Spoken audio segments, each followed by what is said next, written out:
आइए ठाकुर जी के प्रसाद की अद्भुत कथा के बारे में जानते हैं। महाराष्ट्र में केशव स्वामी नाम के एक महात्मा थे। वे जानते थे कि भगवान नाम जपने से कलयुग की दोष दूर हो जाते हैं। यदि कोई शुरू में होठों से भगवान का नाम जपे, फिर कंठ में, फिर हृदय से जपे और नाम के अर्थ में लग जाए तो हृदय में भगवान प्रकट भी हो जा सकते हैं। एक बार केशव स्वामी बीजापुर कर्नाटक गए। उस दिन एकादशी थी।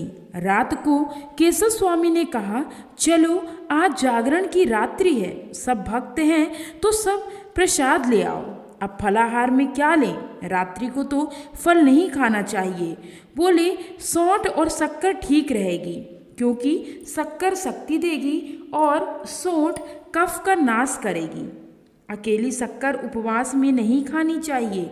सौंठ और शक्कर ले आओ, ठाकुर जी को भोग लगाएंगे। अब देर हो गई थी, लगभग अर्धरात्रि समय हो रहा था। दुकान वाले तो सब सो गए थे। किसी दुकानदार को जगाया। लालटेन का जमाना था। सौंठ के टुकड़े और वचनाक के टुकड़े एक जैसे लगे तो अंधेरे अंधेरे में दुकानदार ने सौंठ की बोरी के बदले वचनाग की बोरी में से सौंठ समझ के 5 सेर वचनाग तौल दिया। अब वचनाग तो हलाहल जहर होता है। फोड़े फुंसी की औषधि बनाने वाले वैद्य उससे ले जाते थे। अंधेरे अंधेरे में शक्कर के साथ वचनाग पीसकर प्रसाद बना दिया गया और ठाकुर जी को भोग लगा दिया गया। ठाकुर जी ने देखा कि केशव स्वामी के सभी भक्त सुबह होते होते मर जाएंगे। उनको तो बेचारों को खबर ही नहीं थी कि सौंठ की जगह हलाहल जहर आया है। ठाकुर जी ने करुणा कृपा करके प्रसाद में से जहर स्वयं ही खींच लिया। सुबह व्यापारी ने देखा तो बोला, यह क्या हो गया? सौंठ का बोरा तो ज्यों का त्यों पड़ा है, मैंने गलती से वचनाग दे दिया।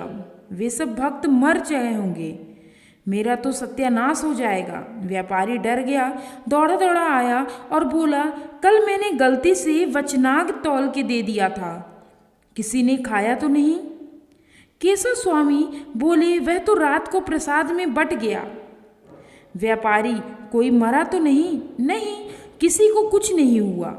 केशव स्वामी और उस व्यापारी ने मंदिर में जाकर देखा तो ठाकुर जी के शरीर में विकृति आ गई थी।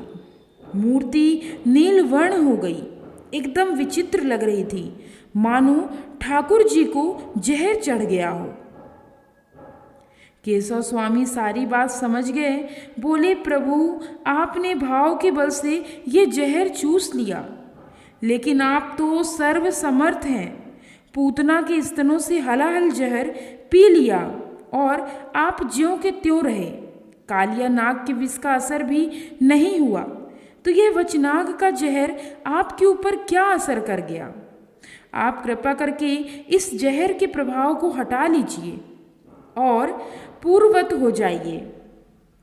इस प्रकार स्तुति की तो देखते ही देखते व्यापारी और भक्तों के सामने भगवान की मूर्ति पहले जैसी प्रकाशमयी तेजोमयी हो गई।